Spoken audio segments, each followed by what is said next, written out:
You will never carry a child, Miss Carter. 10 words. That's all it took to end Emily Carter's world. She sat frozen in the hospital chair, fingers digging into her purse strap. Beside her, Ryan Mitchell didn't move, didn't reach for her hand, didn't say a word.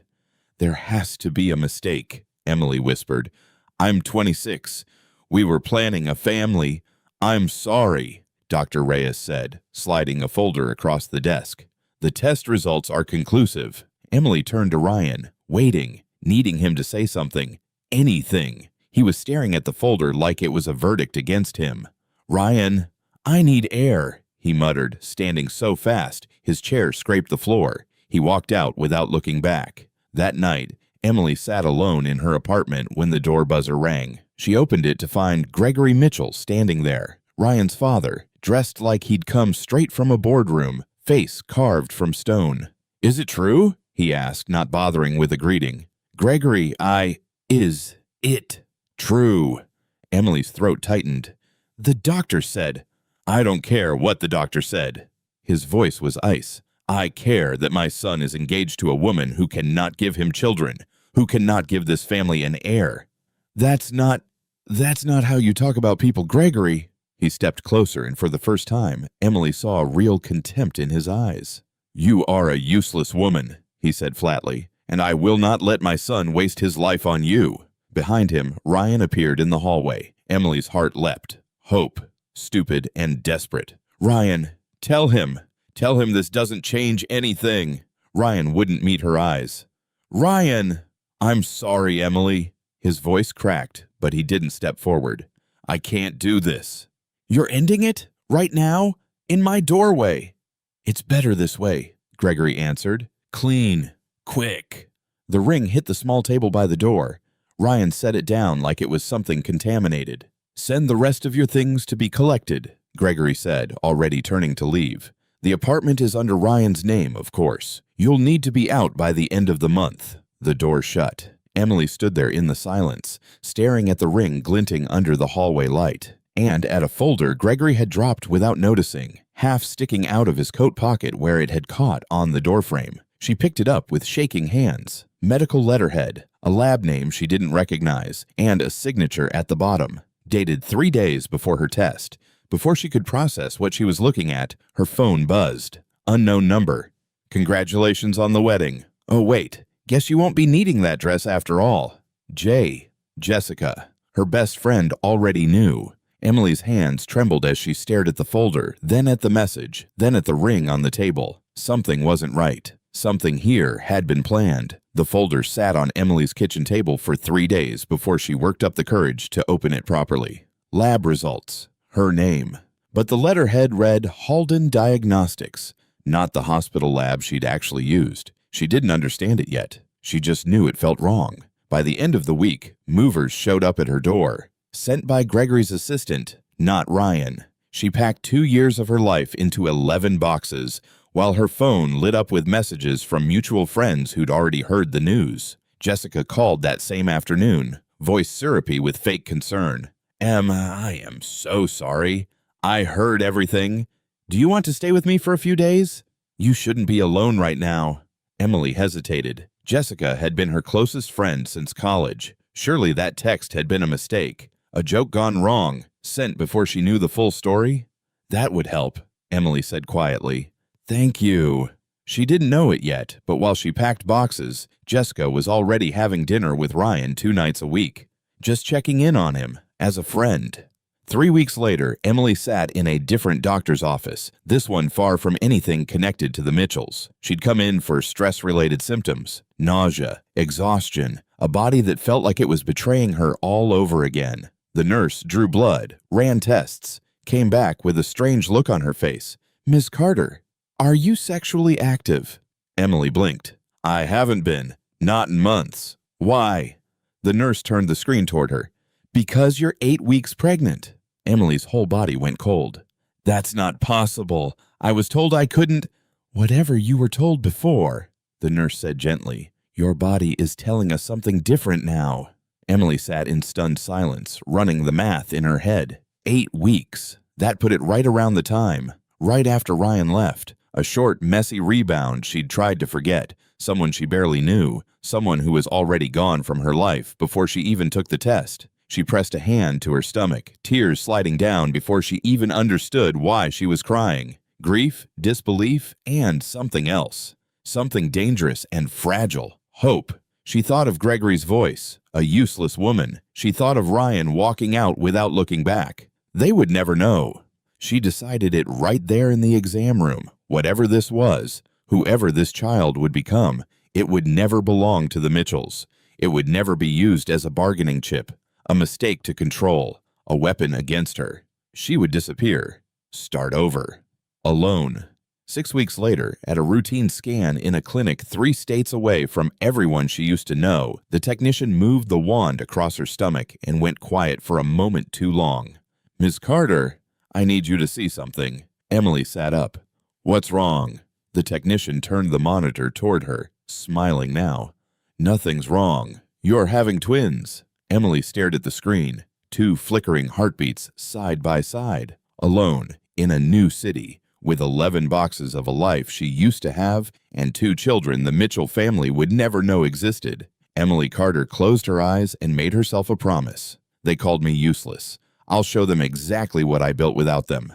The first year was survival. Emily worked 2 jobs through most of her pregnancy: bookkeeping during the day, freelance graphic design at night, saving every dollar for the twins' arrival. When Noah and Caleb were born, 7 weeks early and barely 5 pounds each, she spent 17 days sleeping in a hospital chair, terrified and completely alone. Almost alone. Marcus Bell had been a coworker at her first job in the new city. Quiet, steady, the kind of person who noticed when something was wrong without needing to be told. He'd shown up at the hospital with coffee and a blanket and hadn't asked a single question about the father. "You don't have to explain anything to me," he said, setting the coffee down.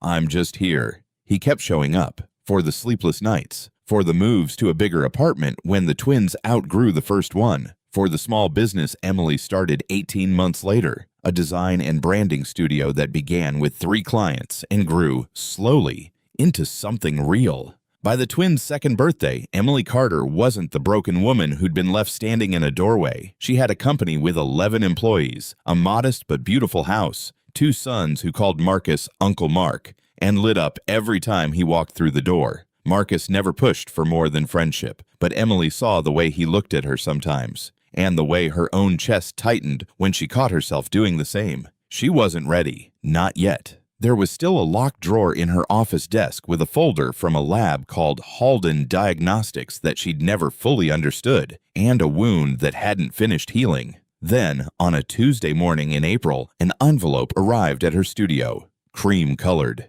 heavy cardstock, gold-embossed lettering. Emily's hands went still when she read the names on the invitation. "Mr. Ryan Mitchell and Miss Jessica Rhodes request the honor of your presence at their wedding." Her fingers tightened around the card until it bent. Jessica. Her Jessica. Marrying Ryan. Marcus found her still staring at it 20 minutes later.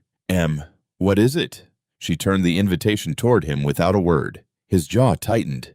"This isn't a mistake. They wouldn't send this by accident." Emily set the card down slowly, something cold and sharp settling behind her eyes. "No," she said. "It's not a mistake. They want me to watch." The phone call came that same evening. "Oh my God, did you get it?" Jessica's voice was bright, rehearsed. "I know it's weird, but I really wanted you there. We've been through so much together, and I want you to see how happy I am." Emily gripped the phone, forcing her voice level. "You're marrying Ryan." I know, it's a lot, but things happen, right? Life moves on." A pause. Too calculated to be casual. "You've moved on too, haven't you? I mean, it's been 2 years. There it was. The real reason for the call. "Is that what this is, Jessica? You want to see if I moved on?" "I just think it would mean a lot to Ryan, to both of us. Closure, you know." Emily closed her eyes. This wasn't an invitation. It was a stage, and she was being cast as the tragic ex, childless, alone, watching the 2 people who destroyed her build the life they took from her. "I'll think about it," Emily said and hung up before Jessica could respond. 10 minutes later, a text came through from a number she didn't recognize. "Emily, It's Gregory. I trust you'll act with dignity if you choose to attend. Ryan has found real happiness, a real family. I'd hate for anything to spoil that for him. A real family. Emily read the message 3 times, jaw tightening with every pass. Marcus watched her face change. What did he say? She turned the phone toward him silently. Marcus's expression darkened. You don't owe them anything, Em. You don't have to go. I know. Emily set the phone down, something steady settling over her. Not rage, not yet. Clarity. But I want to. On my terms. What terms? Emily walked to her office and unlocked the desk drawer she hadn't opened in 2 years. She pulled out the folder. Halden Diagnostics, the lab name that had never made sense. I need to know what this actually is, she said. I need to know why a diagnosis that changed my entire life came from a lab I never even went to. She picked up her phone and dialed a number she'd saved but never called. Dr. Sarah Owens, a fertility specialist she'd read about, known for reviewing contested medical cases. The call connected. Dr. Owens's office. Hi, Emily said, voice steadier than she felt. My name is Emily Carter. I need someone to look at a medical report from 2 years ago. I think it might have been falsified. There was a pause on the line, then the sound of a chair creaking as someone leaned forward, suddenly very interested. Ms. Carter, can you come in this week? Bring everything you have. Emily looked down at the wedding invitation still sitting on the counter, then at the folder in her hands. For the first time in 2 years, she smiled, cold and certain. I'll be there tomorrow morning. Dr. Sarah Owens spread the documents across her desk, glasses pushed up into gray-streaked hair, eyes moving fast over pages she'd already read twice. Ms. Carter, where did you say this original diagnosis came from? A hospital lab, at least that's what I was told at the time. Emily leaned forward. But that folder, the one from Halden Diagnostics, I found by accident. It's dated 3 days before my actual test. Dr. Owens tapped the page. That's because these aren't the same report. Look here. She turned the folder around. Your real hospital results, the ones actually run on your blood, show borderline hormone levels. Concerning, maybe worth monitoring. But conclusive infertility? No. Nothing here supports that diagnosis. Emily's stomach turned. Then where did Dr. Reyes get the numbers he told me? That's the question.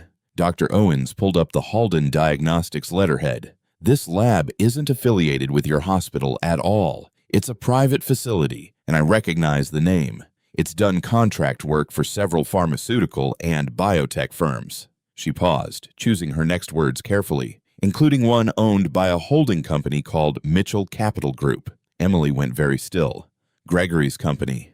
I can't prove intent, Dr. Owens said, but I can prove the numbers don't match. Someone swapped your real results for a fabricated report from a lab with ties to your ex-fiance's family. That's not a clerical error, Ms. Carter. That takes coordination. Emily sat back, the room tilting slightly. Gregory hadn't just rejected her for being infertile. He'd manufactured infertility to force Ryan's hand, to end the engagement before it even reached the altar, using a lie so devastating no one would question it. He didn't want me in his family, Emily whispered, so he made sure I never could be. I can write up my findings formally, Dr. Owens said. Comparative analysis, lab certification records, timeline discrepancies. If you ever wanted to pursue this legally, or simply prove the truth, you'd have grounds. Emily looked down at her hands, thinking of Noah and Caleb waiting at home with Marcus, thinking of the wedding invitation on her counter, thinking of Gregory's text. A real family. I don't just want proof, Dr. Owens. Emily's voice was quiet, but it didn't shake. I want them to hear it from my own mouth, in front of everyone who was there to watch me get destroyed. Dr. Owens studied her for a long moment, then nodded and reached for a pen.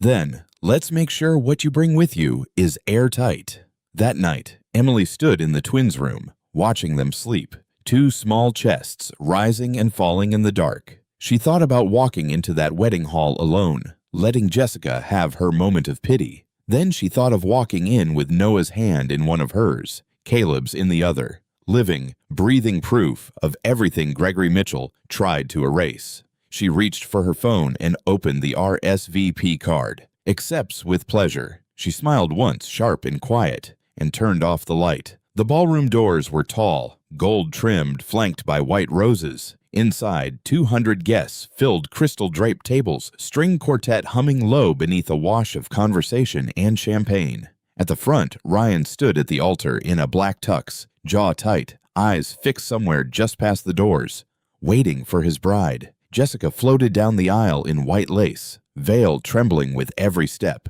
a triumphant smile locked in place. The officiant opened his book. "We are gathered here today." The doors at the back of the hall opened. A ripple moved through the room before anyone even turned around. A shift in air, a sudden hush spreading table by table. Emily Carter stood in the doorway. She wore deep emerald, simple and sharp, hair loose over her shoulders. And on either side of her, small hands wrapped tightly in hers, stood two little boys in matching navy suits, dark hair, familiar jaw lines, walking with the unmistakable, deliberate gait of children who knew they were somewhere important. 200 heads turned at once. Whispers cracked through the silence like static. "Who is that? Are those? Oh my God!" Jessica froze halfway down the aisle, veil still trembling, smile collapsing into confusion. Ryan's eyes locked onto Emily first, then dropped, slow and disbelieving, to the two boys beside her. His face was drained of color. He did the math the way every person in that room was already doing it. 2 years. Toddlers, not infants. The timeline landed like a blow to the chest. "Emily?" His voice cracked across the silent hall. Emily walked forward, unhurried, her son's hand steady in hers, heels clicking against marble with every measured step. Near the front row, Gregory Mitchell rose halfway out of his seat, face like carved stone cracking down the middle. "What is the meaning of this?" he said, low and furious, though his voice wavered at the edges. Emily stopped at the end of the aisle. Noah tugged at her hand, confused by all the staring faces. Caleb pressed closer to her leg. She looked past Gregory, past the guests, straight at Ryan, standing frozen at the altar he was about to marry someone else at. "You invited me here to watch you build a family," Emily said, voice carrying clean and even through the silent room. "I thought you should meet mine first." Ryan's knees buckled. He caught himself on the edge of the altar table, sending a candle crashing to the floor. "Are they?" His voice broke entirely. "Emily, are they mine?" Every guest in the room leaned forward, breath held, waiting. Emily's eyes didn't waver. "That," she said quietly, "is exactly what we're going to talk about." Ryan grabbed Emily's arm and pulled her toward a side room off the ballroom, guests craning their necks as the doors swung shut behind them. Gregory followed, face rigid with fury. Jessica trailed in last, veil bunched in one fist, mascara already smudging. "Answer me," Ryan said, breathing hard. "Are they mine?" Emily kept the twins close, one hand on each small shoulder. "No," she said simply. "They're not." The room went silent. Ryan's face twisted, relief and devastation crashing into each other at once. "Then why?" His voice cracked. "Why bring them here? Why do this to me?" "Because you didn't invite me to witness your wedding," Emily said. "You invited me to be humiliated by it. Gregory made sure of that." She turned to him. "Didn't you, Gregory?" Gregory's jaw tightened. "I don't know what you're implying." "I think you do." Emily reached into her bag and pulled out a folder, the one that had sat locked in her drawer for 2 years. "Halden Diagnostics. Sound familiar?" Gregory's eyes flicked to the folder, and for the first time something behind his composure cracked. "That's your lab, Gregory," Emily continued. "Or at least, it's contracted by Mitchell Capital Group. I had a specialist compare it to my actual hospital results from the same week. They don't match. Not even close." "That's absurd," Gregory said, but his voice had lost its edge. "I was never infertile," Emily said, and for the first time her voice shook. Not with weakness, but with 2 years of buried rage finally surfacing. "You fabricated that report. You destroyed my engagement, my home, my reputation with a lie you manufactured to keep me out of this family, and you called me useless while you did it." Jessica's head snapped toward Gregory. "You what?" "Jessica, this isn't the time," Ryan started. "Don't." Jessica held up a hand, veil trembling. "Ryan, did you know about this?" Ryan hesitated a half second too long. "I didn't know the report was fake. I swear. My father told me the results. You just believed him." Emily said quietly. "You didn't even ask to see the file yourself. You just walked away." The side door opened. Marcus stepped in, calm but immovable, standing just behind Emily and the twins like a wall. "Everything all right here?" His eyes were fixed on Gregory. "Who is this?" Gregory snapped. "And why is he interrupting a family matter?" "Family," Marcus repeated evenly. "Interesting word coming from you." He looked at Emily. "You ready?"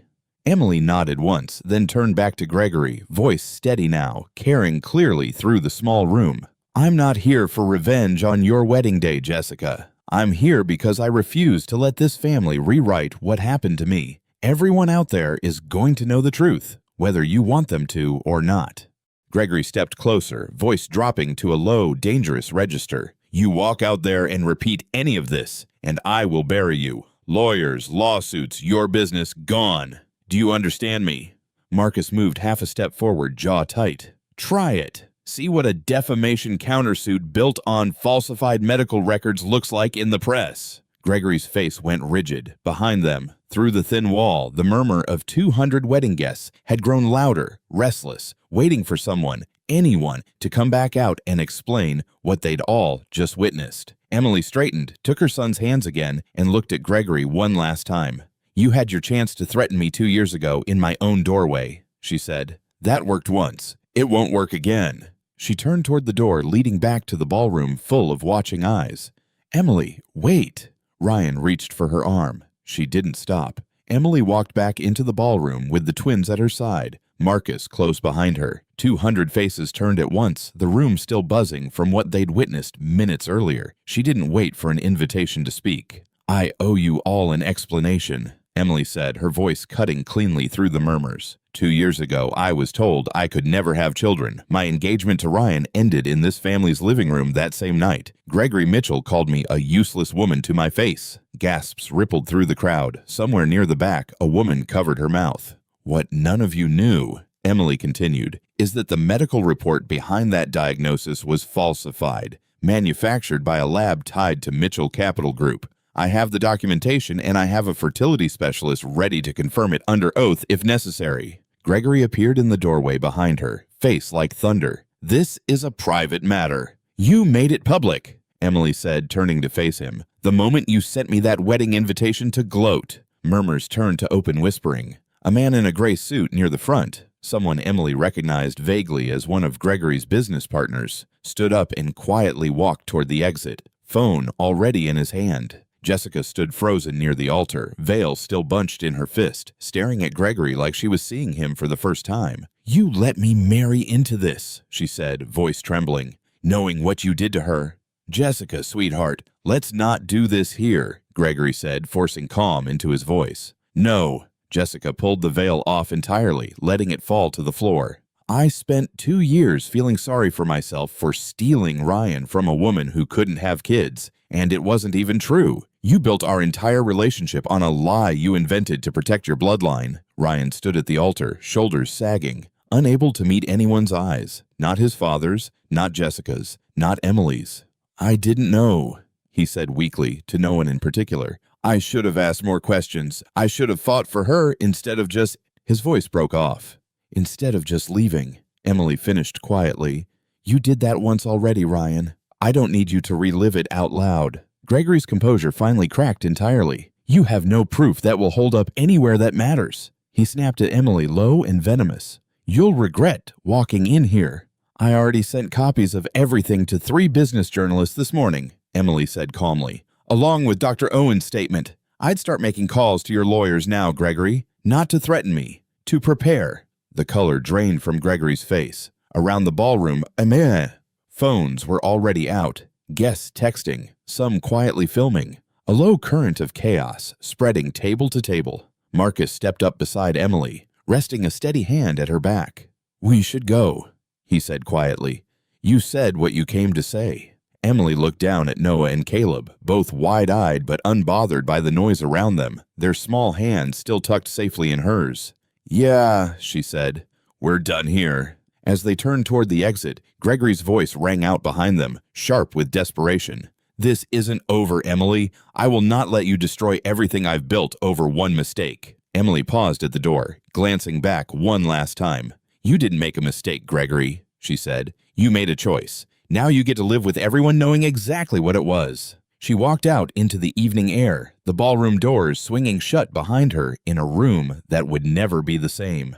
The story broke 3 days later. Fertility fraud: how a manufactured diagnosis nearly destroyed a family business empire. The headline ran across 2 business outlets before spreading to local news. Dr. Owens's formal analysis, the lab discrepancies, the timeline, all of it laid out in clean, undeniable detail. Mitchell Capital Group's stock dipped within a week. 2 major partners publicly withdrew their contracts, citing concerns about internal ethics. Gregory's name, once synonymous with old money and untouchable influence, became a punchline in industry circles. He hired lawyers. He threatened lawsuits. But Dr. Owen's documentation was airtight, and no attorney wanted their name attached to defending a falsified medical record used to sabotage a woman's engagement. Emily never sued. She didn't need to. The truth did the damage on its own. 2 weeks after the wedding, Ryan showed up at her studio unannounced, standing awkwardly in the lobby until Emily agreed to 5 minutes. "I've been thinking," he said, "about everything, about us. Maybe there's a way we could—" "There isn't," Emily said, not unkindly, but without hesitation. "You had 2 years to ask questions, Ryan, to fight for me. You chose your father instead, every single time. I'm not interested in what's convenient for you now that the truth came out." "I made a mistake." "You made a lot of them," Emily said. "I've spent 2 years building a life without you in it. I'm not tearing it down to make room for your regret." Ryan left quietly and didn't come back. The wedding, of course, never happened. Jessica canceled it that same night, and within a month had cut all ties with the Mitchell family entirely, later sending Emily a short, genuinely apologetic message that Emily chose to leave unanswered. Some bridges once burned weren't worth rebuilding, even carefully. Gregory's empire didn't collapse overnight, but it never fully recovered either. The whispers followed him into every boardroom for years. The man who fabricated a woman's medical diagnosis to protect his bloodline and lost everything trying to hide it. 6 months later, Emily sat on her back porch, watching Noah and Caleb chase each other across the yard, their laughter carrying into the warm evening air. Marcus came out with 2 mugs of coffee, settling into the chair beside her, close enough that their shoulders touched. "You okay?" he asked the way he always did, quiet, unhurried, never pushing. Emily leaned into him, watching her sons tumble in the grass. "Yeah," she said, and meant it fully for the first time in years. "I really am." Marcus set the mugs down and reached for her hand instead, lacing his fingers through hers. She didn't pull away. For 2 years, Emily Carter had been told she was broken, useless, unworthy of the family she thought she'd have. She'd rebuilt everything from nothing. A business, a home, a family of her own choosing. She hadn't needed revenge to feel whole again. She'd already built that, one quiet day at a time, long before she ever walked through those ballroom doors.